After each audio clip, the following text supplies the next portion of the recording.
चलो, तो ये एक बार वापस इसको रिवाइज कर लेते हैं। जो मेंटल एलिमेंट्स थे राग आदि, इनसे मानसिक दोष दुष्ट हुए। मानसिक दोष दुष्ट होने से क्या हुआ, यहाँ पर मेंटल डिस्कम्फर्ट होता है। तो डिस्कम्फर्ट में अपन क्या करते हैं, क्रेव करते हैं कि अपन को अच्छे हार्मोन्स रिलीज हो, तो अपन फास्ट फूड खाते हैं। तो इसलिए यहाँ लिखा अहित आहार विहार का सेवन। जैसे ही अहित आहार विहार का सेवन किया, ये जानते हुए कि ये नुकसान करेगा, इस फिनोमिना को पूरे को अपन क्या बोलते हैं, प्रज्ञा अपराध। ऐसा करने से शारीरिक दोष कुपित हुए। शारीरिक दोष कौन से थे अपने, वात पित्त और कफ। तो अपन अंट शंट खाएंगे, तो जैसे अभी मैंने बोला अगर अभी आप आइसक्रीम खाते हो तो आपका कफ कुपित हो जाएगा, वसंत में आपको बहुत प्रॉब्लम होने वाली है। तो शारीरिक दोष कुपित होंगे। दोष किसके आश्रय में होते हैं, दोष का आश्रय कौन होता है बताओ। आश्रय आश्रय भाव पढ़े हो फिजियोलॉजी में, कोई पढ़ाओ तो बताओ। वात पित्त कफ जो दोष हैं वो किसका आश्रय लेकर के रहते हैं, पता है किसी को?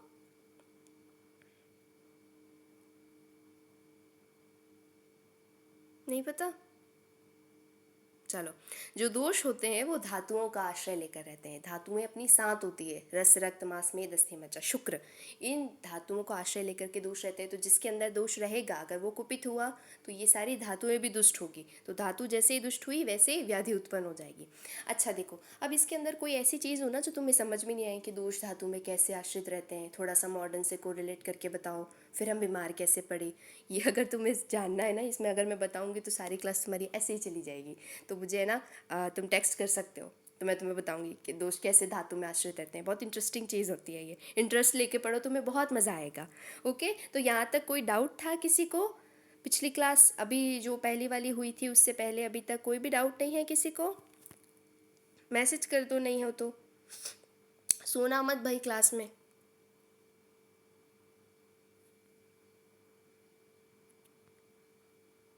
ओके।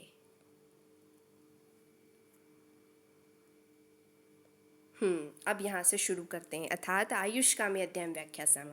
अच्छा, मैंने तुम्हें बोला था कि इसका नाम याद रखना। फिर एक क्वेश्चन और पूछते हैं कि इसका नाम आयुष कामी क्यों रखा था। आयुष कामी को देखो, थोड़ा सा संधि विच्छेद करते हैं अपन, थोड़ा संस्कृत की तरफ चलते हैं। क्या कहते हैं कि आयु और काम्य ऐसे करके आयुष काम्य बनता है। इसमें शत्व विसर्ग संधि लगती है। तो आयु और काम्य मतलब कामना करने वाला, कि आयु की कामना करने वाला। आयु मतलब अच्छी प्रोलॉन्ग लाइफ की कामना करने वाले जो आदमी, जो मतलब जो इंसान होते हैं, वो उसको अपन, उस पूरे जो जन समूह होता है उसको अपन आयुष कामह कहते हैं, कि आयु की कामना करने वाले हैं। मतलब ये खुद को हेल्दी रखना चाहते हैं।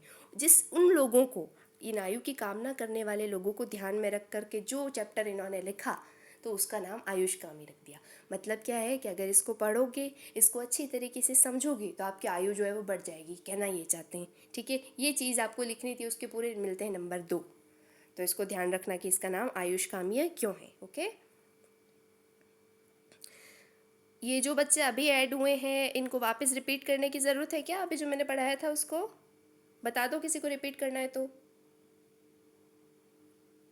नहीं करना? ओके।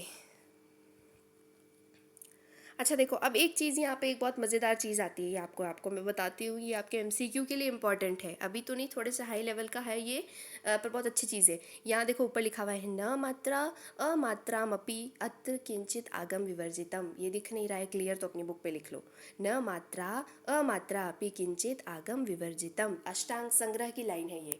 इसमें इन्होंने क्या किया कि आपको पता हो गया, अभी मैंने आपको बताया था कि अष्टांग संग्रह को जो वृद्धवाग्भट लिखे थे, उन्होंने क्या किया था, चरक की कॉपी करी, उधर सुश्रुत की कॉपी करी, एकदम कॉपी बाज।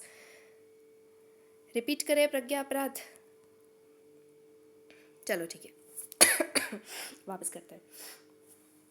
देखो अक्षय, ऐसा था कि हमने आपको बताया था राग आदि के अंदर क्या आता है, mental elements. In mental elements से मेंटल डिस्कम्फर्ट होता है, तो अपने मानसिक जो दोष है वो दुष्ट हुए। फिर क्या हुआ, मानसिक दोष दुष्ट हुए, तो आप उसको ऐसे समझ सकते हो कि जब अपन टेंशन करते हैं या गुस्सा करते हैं किसी के ऊपर, या अपने साथ कुछ बुरा हो जाता है, तो दिमाग वैसे बिगड़ा हुआ होता है ना, सड़ रहा होता है। तो उस वक्त अपन क्या करते हैं, अपन को पता है कि ये चीज़ नहीं करनी है, लेकिन फिर भी वो चीज़ करते हैं। जैसे कुछ लोग इंटॉक्सिकेशन की तरफ जाते हैं, नशे पत्ते करने लग जाते हैं। कुछ लोग जुआ खेलेंगे तो वो विहार में आ गया। अपन जैसे सीधे साधे लोग होते हैं, अब मूड ख़राब हो गया, चल यार आइसक्रीम खा के आते हैं। अब अपन को पता है कि इस वक्त अगर आइसक्रीम खाएंगे तो कफ का संचय काल है, बाद में दिक्कत होनी है। सर्दियों में मम्मी मना भी करती है आइसक्रीम खाने का, फिर भी हम बाहर जाके खा के आ जाते हैं। तो हमें पता है, उसके बाद में भी हम जो अहित काम करते हैं, उसको हम प्रज्ञा अपराध बोलते हैं। यहाँ पे रजतम की दुष्टि होने से मेंटल जैसे डिस्कम्फर्ट हुआ, हम तुरंत भागते इंस्टेंट ग्रेटिफिकेशन की तरफ। जैसे दिमाग ख़राब होता है तो अपन नेटफ्लिक्स खोल के बैठ जाते हैं कि चलो देखेंगे, पढ़ाई रही बाद भाड़ में। अपन को पता है कि पढ़ाई करना ज़्यादा ज़रूरी है, कल टेस्ट है, लेकिन मेंटल डिस्कम्फर्ट से बचने के लिए हम नेटफ्लिक्स, डिज्नी हॉटस्टार उसकी तरफ जाएंगे। इसको हम प्रज्ञा अपराध बोलेंगे। ठीक है, तो अहित आहार विहार का जो सेवन किया वो प्रज्ञा अपराध। इसकी डेफिनेशन रेफरेंस मैं आपको बता देती हूँ। चरक शारीर फर्स्ट का 102 या 103 कोटेशन नंबर है, मैं एग्जैक्टली रिमेंबर नहीं कर पा रही हूँ। किसी के पास नहीं है, किसी को चाहिए तो मुझे बता दें, मैं रेफरेंस भेज दूंगी। देखो क्या होता है, धी धृति स्मृति विभ्रष्टौ। धी मतलब बुद्धि, धृति मतलब धारणा, सहनशीलता जो होती है ना, धृति, और स्मृति, स्मृति के विभ्रष्ट होने से, ये तीनों जब इंसान की बर्बाद हो जाती है। कर्मम यत् कुरुते अशुभम, तब इंसान जो अशुभ अशुभ काम करता है, मतलब जो उल्टे सीधे काम करता है, उसको हम प्रज्ञा अपराध बोलते हैं। ठीक है, इसका रेफरेंस चाहिए हो तो मुझे मैसेज कर देना, मैं बता दूंगी। ठीक है अक्षय। हाँ, तो अपन यहाँ पे आए थे, ये प्यारा सा एक छोटा सा कोटेशन है। ओके फातिमा, आप मुझे मैसेज या फिर मैं चलो ग्रुप में ही भेज दूंगी आपको, सब लोग देख लेना। ओके, ये लिख लेना पास में, ये तुम्हारे बहुत काम की चीज़ है। प्रज्ञा अपराध हर जगह पूछा जाएगा, और अगर कोटेशन सुना दोगे ना तो सही बता रही हूँ, छा जाओगे क्लास में। चलो, तो क्या है, न मात्रा अमात्रा अपि किंचित आगम विवर्जितम, किसने कहा है, अष्टांग संग्रह ने। तो देखो बहुत बढ़िया बात हुई, इसके पीछे क्या हुआ ये मैंने कहानी सोची थी कि अष्टांग संग्रह जिसने लिखी थी, अपने जो विद्य वाग्भट थे, उन्होंने क्या किया कि चरक का आधा कॉपी किया, आधा उन्होंने सुश्रुत का कॉपी किया। तो लोग बोलने लगे कॉपी पास कॉपी पास। तो वो बोले तुम्हारी है ना प्रामाणिकता कहाँ है, तुमने लिखा तो है पर ऑथोराइज्ड हो क्या, तुम कहाँ से लिख करके लाए हो, हमें क्या पता। तो इन्होंने पहले ही लिख दिया कि देखो कुछ बोलना मत हमारे बारे में, हमारे यहाँ पे क्या है, न मात्रा अमात्रा, कि जो मात्रा होती है ना, मात्रा और जो मात्रा नहीं है, मतलब नीचे वाला जो अपन लिखते हैं, एक तो मात्रा होती है ए ओ, एक जो नीचे वाला जो मात्रा नहीं है, मतलब जितना भी मैंने लिखा है ना, ये सारा आगम से अलग नहीं है, मतलब जैसा उन्होंने बताया था ना वैसा ही है। अब एक चीज़ आ गई, आगम। आगम क्या होता है, किसी को पता है आगम आप तो क्या होता है, मैंने लास्ट क्लास में बताया था, कोई अगर हो तो बताओ महापुरुष। आगम पता है किसी को, फटाफट मैसेज करो, नहीं पता है तो। चलो ठीक है, बताते हैं आपको आगम क्या होता है। क्या है कि ऐसा कोई प्रमाणित व्यक्ति, कोई अपना गुरु, कोई देव है ना, जिसको अपन बहुत मानते हो, वो अपना आप्त होता है, और वो जो चीज़ बोलता है ना उसको हम आगम बोलते हैं। जैसे आपके लिए आपके टीचर्स, आपके पेरेंट्स, कि जो उन्होंने जो चीज़ कही वो 100% सही ही होगी, है ना, इस चीज़ को अपन आगम बोलते हैं। कुछ ऐसे बुक्स होती है जो ऑथराइज्ड होती है, जैसे अभी के कॉन्टेक्स्ट में अपन देखें, आप कोई डाउट अगर एनाटॉमी का लेकर के जाते हो और सर को बोलते हो सर देखो हमने तो इस बुक में ऐसा पढ़ा था, तो सर बोले अच्छा रेफरेंस बताओ कौन सी बुक से पढ़ा था, तो तुम बोलो कोई फलाना फलाना है ना, राम सिंह चौहान कुछ, तो बोले नहीं नहीं ग्रेज में देखो, ग्रेज में लिखा हुआ होगा तो मानेंगे, या बीडीसी में लिखा हुआ होगा तो मानेंगे, फिजियोलॉजी में जाओगे तो शैम्बुलिंगम में लिखा हुआ होगा तो मानेंगे। तो ये जो 3 बुक्स हो गई ये ऑथराइज्ड होगी ना अपनी, इसके ऊपर कोई क्वेश्चन नहीं कर सकता है, इसमें जो लिखा है वो सही है, इसको कोई चैलेंज नहीं कर सकता, इस चीज़ को अपन आगम बोलते हैं। ठीक है, तो अष्टांग संग्रह जो वृद्ध वाग्भट थे, बड़े होशियार आदमी थे, उन्होंने क्या कहा, इसको चैलेंज करना ही मत। ये जो आप्त थे अपने चरक और सुश्रुत, उनको तो आप्त मानते हो ना, चलो मेरे को मत मानो, तो उन्होंने जैसा लिखा है ना एज इट इज़ वैसा वैसा छापा है मैंने, मात्रा की भी अपनी तरफ से मिस्टेक नहीं की है। अब इस सब कहानी को बताने का मेरा उद्देश्य ये था कि ये कोटेशन देख करके आपसे पूछ लिया जाता है, न मात्रा मात्रा पे किंचित आगम विवर्जितम का रेफरेंस बताओ किसके संदर्भ में कहा है, तो आप लिखोगे अष्टांग संग्रह के संदर्भ में कहा है। अष्टांग जो वाग्भट संहिता है उसकी प्रामाणिकता को बताने वाला श्लोक है ये, लिख लेना ऊपर, न मात्रा अमात्रा अपि किंचित आगम विवर्जितम। ठीक है, MO 16 में पूछा गया था ये क्वेश्चन। चलिए अब आगे आते हैं। अब ये हाँ, इसके लिए आप बॉस से बात करें फिजियोलॉजी क्लास के लिए, है ना, हम तो जैसा बॉस कहते हैं वैसा हम करते जाते हैं, हमें अभी ये कॉन्ट्रैक्ट दिया हुआ है। फिजियोलॉजी के लिए आप बॉस से बात करें। ओके, अभी अष्टांग पढ़ो। हाँ, तो एक कोटेशन आप देखो, अभी तक मैंने आपको कोई कोटेशन का नहीं बोला है याद करने का, है ना, आपको धन्यवाद करना चाहिए मेरा, तो मैं आपको बताती हूँ। आयु कामय माने नहीं, बहुत इंपॉर्टेंट श्लोक है ये, आप सभी को याद करना है। ये क्या है, एक तरीके से आयुर्वेद का प्रयोजन है। अष्टांग संहिता में जो आयुर्वेद का प्रयोजन बताया है वो ये है। किसी को चरक का आयुर्वेद का प्रयोजन याद है, चरक में जो बताए थे, आचार्य चरक चरक सूत्र 30 में बताए थे, याद है किसी को आयुर्वेद का प्रयोजन? किसी को नहीं याद है? हम्म। शाबाश मानसी, बिल्कुल सही कहा मानसी ने। इसका रेफरेंस भी लिख लेना बच्चा, चरक सूत्र 30 में बताए हैं। 30 में आचार्य ने इसका आयुर्वेद का प्रयोजन बताया कि से स्वास्थ्य रक्षण मातुर से विकार प्रशमन। सुश्रुत का क्या होता है, इसका उल्टा हो जाता है। वो विकार प्रशमनम को पहले ले लेते हैं और बाद में वो रखते हैं। जब आपको चरक पढ़ाएंगे तब हम बताएंगे कि उन्होंने ऐसा क्यों किया था। ठीक है, अभी अपने यहाँ पे अष्टांग पढ़ रहे हैं तो यहाँ पे लिख लो, ये अष्टांग के अकॉर्डिंग आयुर्वेद का प्रयोजन है। ये क्या है, इसके अंदर सबसे पहली बात तो आयु की डेफिनेशन है। ये जो फर्स्ट लाइन है ना, ये बहुत इंपॉर्टेंट है। ये आयु की डेफिनेशन हो गई एक तरीके से, कि आयु जो होती है, आयु मतलब अपनी जो लाइफ स्पैन होती है, वो 3 चीज़ों को देती है। क्या करती है, आयु कामय मानी न धर्म अर्थ सुख साधनम।